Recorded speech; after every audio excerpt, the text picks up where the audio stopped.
জানিয়ে দিব আজকের বাংলার আপডেট সংবাদ। শুরুতেই সংবাদ শিরোনাম। ভারতের আদালতে শেখ হাসিনা, আইনি প্রক্রিয়া নিয়ে নতুন আলোচনা থাকছে প্রতিবেদনে। জয়ের দাবি, আওয়ামী লীগ আগের চেয়ে বহুগুণ শক্তি নিয়ে ফিরবে থাকছে প্রতিবেদনে। সংসদের নিয়ম ভাঙায় শাস্তি, 7 দিনের জন্য পদ স্থগিত হাসনাতের থাকছে প্রতিবেদনে। রিফাইন্ড আওয়ামী লীগ ও দলছুট বিএনপি নেতাদের দলে ভেড়াতে এনসিপির যে গাইডলাইন থাকছে প্রতিবেদনে। ছাত্রদলে গুপ্ত ছাত্রলীগ ঢুকে ডুগডুগি বাজাচ্ছে ব্যারিস্টার ফুয়াদ থাকছে প্রতিবেদনে। আশ্রয় দেওয়ায় বিতর্ক, মোদি সরকারের ওপর চাপ বাড়ছে থাকছে প্রতিবেদনে। এতক্ষণ শুনতেছিলেন সংবাদ শিরোনাম, এখন বিস্তারিত।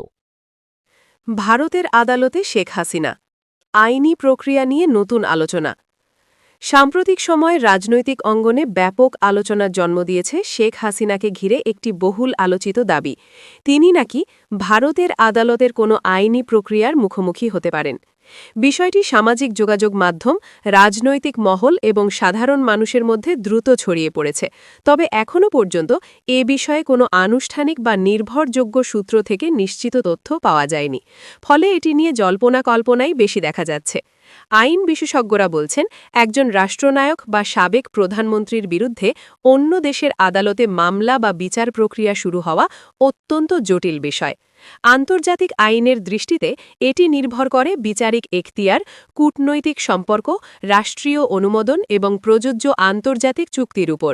বিশেষ করে রাষ্ট্রীয় ইমিউনিটি, স্টেট ইমিউনিটি একটি বড় বিষয়, যা অনেক ক্ষেত্রে বিদেশি আদালতে বিচার প্রক্রিয়া শুরু করতে বাধা সৃষ্টি করে।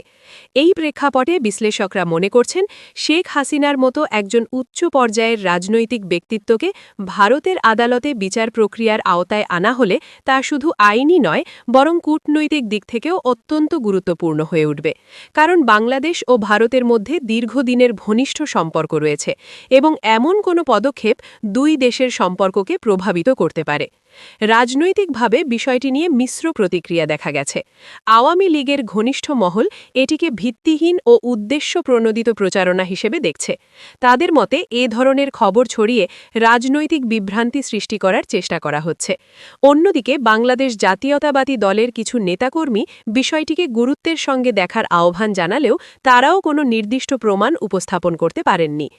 আইনি দৃষ্টিকোণ থেকে বিষয়টি বিশ্লেষণ করলে দেখা যায়, কোনো ব্যক্তি বিদেশে অবস্থান করলেও তাকে সেই দেশের আদালতে বিচারের মুখোমুখি করতে হলে কয়েকটি শর্ত পূরণ করতে হয়। যেমন, অভিযোগটি সেই দেশের আইনের আওতায় পড়তে হবে, সংশ্লিষ্ট আদালতের এখতিয়ার থাকতে হবে এবং প্রমাণাদি গ্রহণযোগ্য হতে হবে।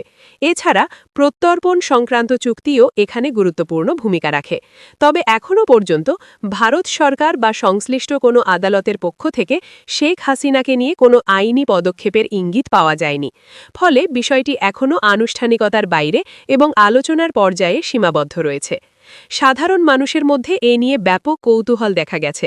সামাজিক যোগাযোগ মাধ্যমে বিভিন্ন ধরনের পোস্ট, মতামত এবং বিশ্লেষণ ছড়িয়ে পড়ছে। কেউ এটিকে বাস্তব সম্ভাবনা হিসেবে দেখছেন, আবার কেউ একেবারেই গুজব হিসেবে উড়িয়ে দিচ্ছেন। বিশেষজ্ঞরা বলছেন, যাচাইকৃত তথ্য ছাড়া এমন সংবেদনশীল বিষয়ে সিদ্ধান্তে পৌঁছানো ঠিক নয়। আন্তর্জাতিক সম্পর্ক বিশ্লেষকরাও বিষয়টি নিয়ে সতর্ক অবস্থান নিয়েছেন। তাদের মতে, কোনো দেশের সাবেক বা বর্তমান সরকার প্রধানকে অন্য দেশের আদালতে বিচার করা হলে তা আন্তর্জাতিক রাজনীতিতে বড় ধরনের প্রভাব ফেলতে পারে। তাই এ ধরনের পদক্ষেপ সাধারণত খুব সতর্কতার সঙ্গে এবং নির্দিষ্ট আইনি ভিত্তির ওপরেই নেওয়া হয়। সব মিলিয়ে ভারতের আদালতে শেখ হাসিনা ইস্যুটি বর্তমানে রাজনৈতিক আলোচনার কেন্দ্রবিন্দুতে থাকলেও এর বাস্তবতা এখনও নিশ্চিত নয়। নির্ভরযোগ্য তথ্যের অভাবে এটি নিয়ে বিভ্রান্তি তৈরি হওয়ার সম্ভাবনা রয়েছে।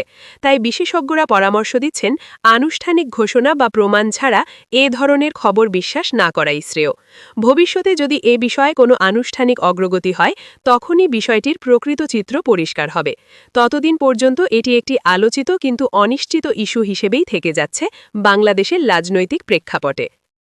জয়ের দাবি, আওয়ামী লীগ আগের চেয়ে বহুগুণ শক্তি নিয়ে ফিরবে। বাংলাদেশের রাজনৈতিক অঙ্গনে নতুন করে আলোচনা শুরু হয়েছে সজীব ওয়াজেদ জয়ের সাম্প্রতিক মন্তব্যকে ঘিরে। তিনি দাবি করেছেন আওয়ামী লীগ ভবিষ্যতে আগের চেয়েও বহুগুণ শক্তি নিয়ে রাজনীতিতে ফিরে আসবে। তার এই বক্তব্য দলীয় নেতাকর্মীদের মধ্যে নতুন উদ্দীপনা তৈরি করেছে, পাশাপাশি রাজনৈতিক মহলেও সৃষ্টি করেছে নানা প্রশ্ন ও বিশ্লেষণ। জয়ের এই মন্তব্যকে আওয়ামী লীগের পুনর্গঠন ও পুনরুত্থানের ইঙ্গিত হিসাবে দেখছেন অনেকেই। দলটির ঘনিষ্ঠ সূত্রগুলো বলছে, বর্তমান পরিস্থিতি মোকাবেলা করে সাংগঠনিকভাবে আরও শক্তিশালী হওয়ার পরিকল্পনা নেওয়া হচ্ছে। তৃণমূল পর্যায়ে সংগঠন পুনর্গঠন, নতুন নেতৃত্ব তৈরি এবং পুরনো নেতাকর্মীদের সক্রিয় করার উদ্যোগও আলোচনায় রয়েছে। রাজনৈতিক বিশ্লেষকদের মতে এ ধরনের বক্তব্য সাধারণত দলীয় মনোবল বাড়ানোর উদ্দেশ্যে দেওয়া হয়। তারা বলছেন, বাংলাদেশের রাজনীতিতে বড় দলগুলোর মধ্যে প্রতিযোগিতা সবসময়ই তীব্র এবং সেই প্রেক্ষাপটে আওয়ামী লীগের শক্তিশালী হয়ে ফিরে আসার সম্ভাবনা পুরোপুরি উড়িয়ে দেওয়া যায় না। তবে এর জন্য প্রয়োজন বাস্তবভিত্তিক কৌশল, জনসম্পৃক্ততা এবং রাজনৈতিক বিশ্বাসযোগ্যতা পুনর্গঠন। অন্যদিকে সমালোচকরা বলছেন, বর্তমান রাজনৈতিক বাস্তবতা বিবেচনায় না এনে এমন আশাবাদী বক্তব্য দেওয়া হচ্ছে। তাদের মতে একটি দলের শক্তিশালী হয়ে ফিরে আসা নির্ভর করে জনসমর্থন, নেতৃত্বের গ্রহণযোগ্যতা এবং রাজনৈতিক পরিস্থিতির ওপর। শুধু বক্তব্য দিয়ে তা নিশ্চিত করা সম্ভব নয়। বাংলাদেশ জাতীয়তাবাদী দলসহ বিরোধী রাজনৈতিক শক্তিগুলো এই বক্তব্যকে তাদের নিজস্ব দৃষ্টিকোণ থেকে বিশ্লেষণ করছে। কেউ এটিকে রাজনৈতিক কৌশল হিসেবে দেখছেন, আবার কেউ মনে করছেন এটি একটি বড় ধরনের রাজনৈতিক পরিবর্তনের ইঙ্গিত হতে পারে। বিশেষ করে তরুণ প্রজন্মের মধ্যে এই ধরনের বক্তব্য কতটা প্রভাব ফেলবে সেটিও একটি গুরুত্বপূর্ণ প্রশ্ন হয়ে উঠেছে। সব মিলিয়ে সজীব ওয়াজেদ জয়ের এই দাবি বাংলাদেশের রাজনীতিতে নতুন করে আলোচনা তৈরি করেছে। এটি যেমন আওয়ামী লীগের আত্মবিশ্বাসের প্রতিফলন, তেমনি ভবিষ্যৎ রাজনৈতিক পরিস্থিতি নিয়েও কৌতূহল বাড়িয়েছে। তবে শেষ পর্যন্ত বাস্তবতা নির্ধারণ করবে দলটি সত্যিই বহুগুণ শক্তি নিয়ে রাজনীতিতে ফিরতে পারবে কিনা। সংসদে নিয়ম ভাঙায় শাস্তি, 7 দিনের জন্য পদ স্থগিত হাসনাতের। জাতীয় সংসদে শৃঙ্খলা ভঙ্গের অভিযোগে এক সদস্যের বিরুদ্ধে শাস্তিমূলক ব্যবস্থা নেওয়া হয়েছে। সংসদের কার্যপ্রণালী ও আচরণবিধি লঙ্ঘনের দায়ে হাসনাত এর পদ 7 দিনের জন্য স্থগিত করা হয়েছে বলে সংসদ সূত্রে জানা গেছে। এ সিদ্ধান্তকে কেন্দ্র করে সংসদে এবং বাইরে রাজনৈতিক অঙ্গনে নতুন আলোচনা শুরু হয়েছে। সংসদ অধিবেশনের সময় নির্ধারিত নিয়ম ভেঙে বক্তব্য দেওয়া, স্পিকারের নির্দেশ অমান্য করা এবং অধিবেশনে শৃঙ্খলা বিঘ্নিত করার অভিযোগ ওঠে সংশ্লিষ্ট সদস্যের বিরুদ্ধে। বিষয়টি গুরুত্ব সহকারে বিবেচনা করে সংসদ কর্তৃপক্ষ তদন্ত শেষে এই শাস্তিমূলক ব্যবস্থা গ্রহণ করে। সংসদের একাধিক সদস্য জানিয়েছেন, সংসদের কার্যক্রম সুষ্ঠুভাবে পরিচালনার জন্য নিয়ম মেনে চলা অত্যন্ত গুরুত্বপূর্ণ। কেউ যদি সেই নিয়ম ভঙ্গ করেন, তাহলে তার বিরুদ্ধে ব্যবস্থা নেওয়া সংসদের মর্যাদা রক্ষার জন্য প্রয়োজনীয়। এই প্রেক্ষাপটে 7 দিনের জন্য পদ স্থগিত করার সিদ্ধান্তকে তারা যৌক্তিক বলে মনে করছেন। অন্যদিকে সংশ্লিষ্ট সদস্যের সমর্থকরা বলছেন, বিষয়টি আরও আলোচনার মাধ্যমে সমাধান করা যেত। তাদের দাবি, রাজনৈতিক উদ্দেশ্যপ্রণোদিতভাবেও এমন সিদ্ধান্ত নেওয়া হতে পারে। তবে এ বিষয়ে আনুষ্ঠানিকভাবে সংশ্লিষ্ট পক্ষের বিস্তারিত বক্তব্য এখনও পাওয়া যায়নি। সংসদীয় বিধি অনুযায়ী কোনো সদস্য যদি আচরণবিধি লঙ্ঘন করেন, তাহলে তার বিরুদ্ধে বিভিন্ন ধরনের শাস্তি দেওয়া যেতে পারে, যেমন সতর্কবার্তা, সাময়িক বহিষ্কার বা পদ স্থগিত। এই ঘটনায় 7 দিনের জন্য স্থগিতাদেশ দেওয়া হয়েছে, যা তুলনামূলকভাবে একটি মাঝারি মাত্রার শাস্তি হিসেবে বিবেচিত হয়। রাজনৈতিক বিশ্লেষকদের মতে এ ধরনের সিদ্ধান্ত সংসদের শৃঙ্খলা বজায় রাখতে গুরুত্বপূর্ণ ভূমিকা রাখে। একই সঙ্গে এটি অন্য সদস্যদের জন্য একটি বার্তা, নিয়ম ভাঙলে শাস্তি পেতে হবে। তবে তারা এটাও উল্লেখ করেন, শাস্তি প্রয়োগের ক্ষেত্রে স্বচ্ছতা ও নিরপেক্ষতা নিশ্চিত করা জরুরি, যাতে কোনো পক্ষের প্রতি পক্ষপাতিত্বের অভিযোগ না ওঠে। সাধারণ মানুষের মধ্যেও এ নিয়ে আলোচনা তৈরি হয়েছে। অনেকেই মনে করছেন, সংসদের মতো গুরুত্বপূর্ণ প্রতিষ্ঠানে শৃঙ্খলা বজায় রাখা অত্যন্ত জরুরি। আবার কেউ কেউ বলছেন, রাজনৈতিক মতপার্থক্যের কারণে এমন শাস্তি দেওয়া হলে তা গণতান্ত্রিক চর্চার জন্য ভালো নয়। সব মিলিয়ে হাসনাতের 7 দিনের জন্য পদ স্থগিতাদেশ সংসদীয় রাজনীতিতে একটি গুরুত্বপূর্ণ ঘটনা হিসেবে দেখা হচ্ছে। এটি যেমন শৃঙ্খলা রক্ষার প্রয়াস, তেমনি রাজনৈতিক আলোচনারও একটি নতুন বিষয় হয়ে উঠেছে। ভবিষ্যতে এই সিদ্ধান্তের প্রভাব এবং সংশ্লিষ্ট পক্ষগুলোর প্রতিক্রিয়া পরিস্থিতিকে কোন দিকে নিয়ে যায়, সেটিই এখন দেখার বিষয়। নিউজ রিফাইন্ড আওয়ামী লীগ ও দলছুট বিএনপি নেতাদের দলে ভেড়াতে এনসিপির যে গাইডলাইন, 1 বছরেরও কম বয়সী দল জাতীয় নাগরিক পার্টি এনসিপি। এর মধ্যে ডান বাম ইসলামপন্থী মধ্যপন্থী এবং ক্ষুদ্র নৃগোষ্ঠীসহ বিভিন্ন আদর্শ ও মতের মানুষের সমন্বয়ে একটি নতুন ধারার রাজনীতি গড়ার লক্ষ্যে কাজ করছে দলটি। কার্যক্রম নিষিদ্ধ আওয়ামী লীগ ও ছাত্রলীগের বেশ কিছু নেতাকর্মী এনসিপির সঙ্গে যোগাযোগ করছেন বলে জানা গেছে। তবে তাঁদের ব্যাপারে দলীয় প্রধান নাহিদ ইসলাম একটি গাইডলাইন দিয়েছেন। তবে জামায়াতে ইসলামী সহ ইসলামপন্থী কয়েকটি দলের সঙ্গে ঐক্য করার ঘটনায় এনসিপির ভেতরে বাইরে আলোচনা সমালোচনাও রয়েছে। অবশ্য নাহিদ ইসলাম ও আখতার হোসেনের নেতৃত্বাধীন দলটি জুলাই চেতনাকে সর্বাধিক গুরুত্ব দিচ্ছেন। দেশের রাজনীতিতে আগামী দিনে প্রভাব বিস্তার করতে চাইছে এনসিপি। এজন্য বিভিন্ন রাজনৈতিক নেতাকর্মীদের দলে জায়গা করে দেওয়ার কৌশল নিয়েছে দলটি। তবে মূলত রিফাইন্ড বা পরিশুদ্ধ আওয়ামী লীগ, জুলাই যোদ্ধা এবং বিএনপির পদবঞ্চিত নেতাদের টার্গেট করেছে তারা। বিভিন্ন সূত্র এবং দলটির কয়েকদিনের কর্মকাণ্ড পর্যালোচনা করে এমন কৌশলের কথা জানা গেছে। এর মধ্যে আওয়ামী লীগ ও ছাত্রলীগের বেশ কিছু নেতাকর্মী এনসিপির সঙ্গে যোগাযোগ করছেন বলে জানা গেছে। এ ব্যাপারে নাহিদ ইসলাম বলেছেন, এমন কাউকে দলে নেওয়া যাবে না যার জুলাই আন্দোলনের বিপক্ষে সক্রিয় অবস্থান ছিল। তার মতে এতে দলের ইমেজ ক্ষুণ্ণ হবে, তাই এক্ষেত্রে সাবধানতা অবলম্বন করছে দলটি। সারা দেশে আওয়ামী লীগ ও ছাত্রলীগের বিপুল সংখ্যক নেতাকর্মী পালিয়ে বা আত্মগোপনে রয়েছেন। তারাও স্বাভাবিক জীবনে ফিরে আসার জন্য প্ল্যাটফর্ম বা মাধ্যম খুঁজছে। সূত্রের দাবি, এমন নেতারা ক্ষমতাসীন বিএনপির সঙ্গে নানা মাধ্যমে যোগাযোগের চেষ্টা করছেন, পাশাপাশি এনসিপিতে যোগ দেওয়ারও চেষ্টা করছেন কেউ কেউ। তবে এনসিপি অপেক্ষাকৃত ক্লিন ইমেজের লোকদের গুরুত্ব দেবে। রোববার Amar Bangladesh Party, AB Party, United People's Bangladesh, Aap Bangladesh ও বৈষম্য বিরোধী ছাত্র আন্দোলন, এই ৩ দল, প্ল্যাটফর্ম ও সংগঠনের ৪৪ জন নেতা এনসিপিতে যোগ দিয়েছেন। তাদের ফুল দিয়ে বরণ করেন এনসিপির আহ্বায়ক নাহিদ ইসলাম।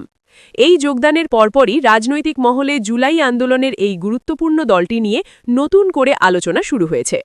এনসিপির কয়েকজন শীর্ষ নেতা জানিয়েছেন, দ্রুত সময়ের মধ্যেই আওয়ামী লীগ ও এর অঙ্গ সংগঠন ছাত্রলীগ এবং বিএনপি ও এর সহযোগী সংগঠন ছাত্রদল সহ কয়েকটি সংগঠনের কিছু নেতাকর্মী এনসিপিতে যোগদান করবেন।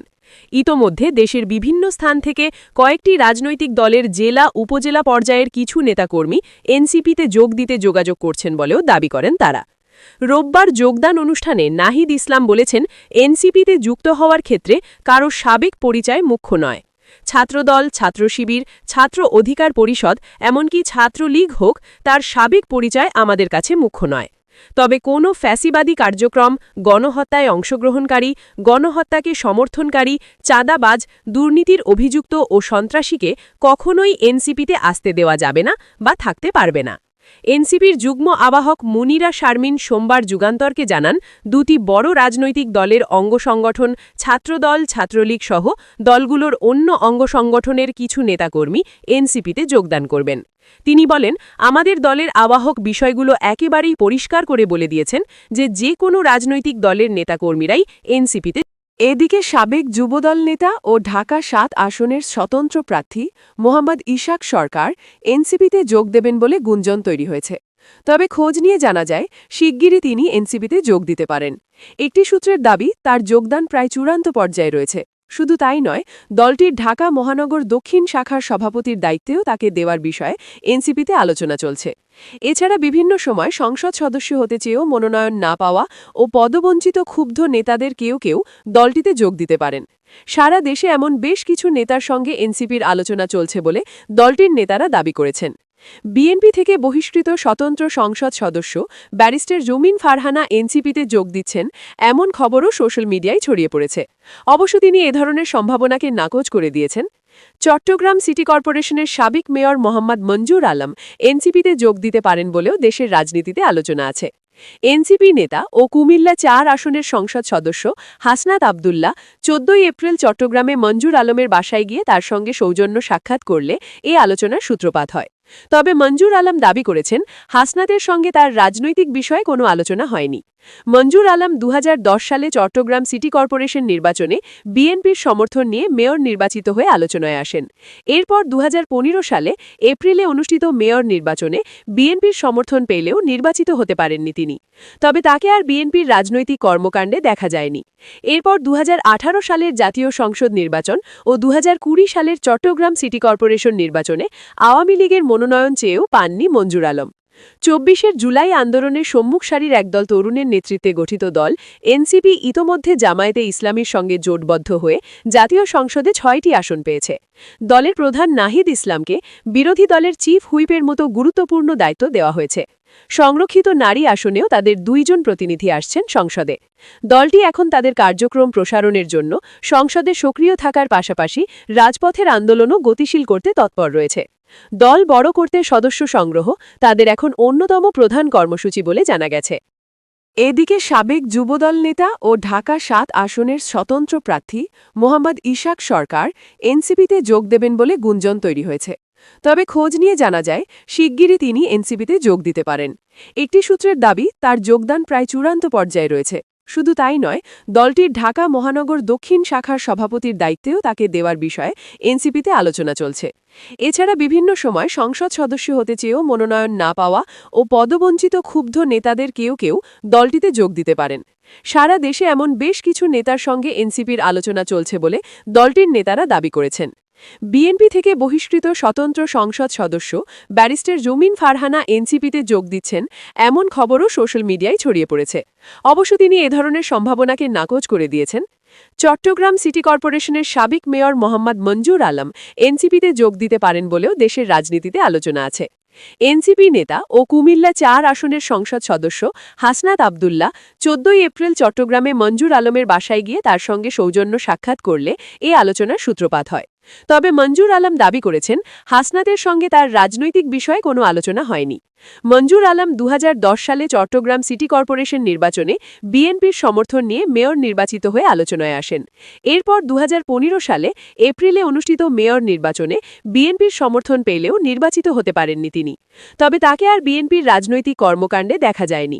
এরপর 2018 সালের জাতীয় সংসদ নির্বাচন ও 2020 সালের চট্টগ্রাম সিটি কর্পোরেশন নির্বাচনে আওয়ামী লীগের মনোনয়ন চেয়েও পাননি মঞ্জুর আলম। 24 জুলাই আন্দোলনের সম্মুখ সারির একদল তরুণের নেতৃত্বে গঠিত দল এনসিপি ইতোমধ্যে জামায়াতে ইসলামীর সঙ্গে জোটবদ্ধ হয়ে জাতীয় সংসদে 6টি আসন পেয়েছে। দলের প্রধান নাহিদ ইসলামকে বিরোধী দলের চিফ হুইপের মতো গুরুত্বপূর্ণ দায়িত্ব দেওয়া হয়েছে। সংরক্ষিত নারী আসনেও তাদের 2 জন প্রতিনিধি আসছেন সংসদে। দলটি এখন তাদের কার্যক্রম প্রসারণের জন্য সংসদে সক্রিয় থাকার পাশাপাশি রাজপথের আন্দোলনও গতিশীল করতে তৎপর রয়েছে। দল বড় করতে সদস্য সংগ্রহ তাদের এখন অন্যতম প্রধান কর্মসূচি বলে জানা গেছে। আশ্রয় দেওয়ায় বিতর্ক, মোদি সরকারের ওপর চাপ বাড়ছে। ভারতের অভ্যন্তরীণ রাজনীতি ও কূটনৈতিক অঙ্গনে নতুন করে উত্তেজনা তৈরি হয়েছে আশ্রয় দেওয়ার একটি সিদ্ধান্তকে ঘিরে। বিভিন্ন মহল থেকে অভিযোগ উঠেছে এই সিদ্ধান্তের ফলে নরেন্দ্র মোদীর নেতৃত্বাধীন সরকার এখন বাড়তি চাপের মুখে পড়েছে। বিষয়টি শুধু ভারতের অভ্যন্তরীণ রাজনীতিতেই সীমাবদ্ধ নেই, বরং আঞ্চলিক সম্পর্ক ও কূটনৈতিক সমীকরণেও এর প্রভাব পড়তে পারে বলে মনে করছেন বিশ্লেষকরা। সূত্রগুলো বলছে একজন প্রভাবশালী বিদেশি রাজনৈতিক ব্যক্তিত্বকে আশ্রয় দেওয়ার ঘটনাকে কেন্দ্র করে বিতর্কের সূত্রপাত হয়েছে। যদিও সরকারিভাবে এ বিষয়ে বিস্তারিত কিছু জানানো হয়নি, তবুও রাজনৈতিক দল, নাগরিক সমাজ এবং গণমাধ্যমে ব্যাপক আলোচনা চলছে। বিরোধী দলগুলো প্রশ্ন তুলছে, এই সিদ্ধান্ত কি কূটনৈতিক নীতির সঙ্গে সামঞ্জস্যপূর্ণ, নাকি এটি রাজনৈতিক বিবেচনায় নেওয়া হয়েছে?